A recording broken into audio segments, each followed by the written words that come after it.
ఏం సార్ ఇవన్నీ ఏం చేయమంటారు రిపీట్ వండుకోమంటారా? It's amazing. ఇది మీరు పూలు కంటే కూడా ఇది ఇస్తే బెటర్ అని చెప్పారు.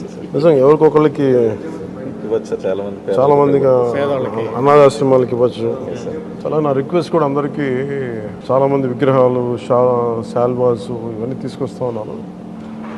వచ్చేవారందరికి కూడా ఒకటి ఏదైనా తీసుకొస్తే టోకెన్స్ భవిష్యత్తులో మన సమీప భవిష్యత్తులో రాబోయే అన్నా క్యాంటీన్స్కి ఏదైనా మీరు కాంట్రిబ్యూషన్ లాగా ఏదైనా అలాంటి టోకెన్స్ అన్నా ఇవ్వండి. వాళ్ళు గివ్ టు గవర్నమెంట్, మన ప్రభుత్వానికి ఇద్దాం.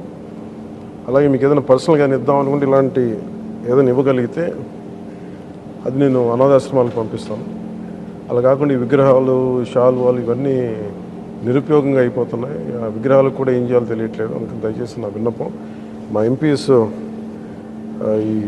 ఇది స్టార్ట్ చేశారు, ఇనిషియేట్ చేశారు. ఇట్లా మనస్ఫూర్తిగా వారి స్ఫూర్తిని తీసుకొని అందరిని దయచేసి కూరగాయలు ఇవ్వమని కాదు కానీ ఫ్లవర్ బుకేస్తో మనీ వేస్ట్ చేయొద్దు, విగ్రహాల కోసం ఇబ్బంది పడద్దు, షాల్స్ కూడా తేకండి. నా రిక్వెస్ట్ అదొకటి.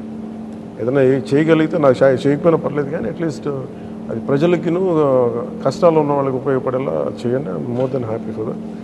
Thank you sir, thank you very much.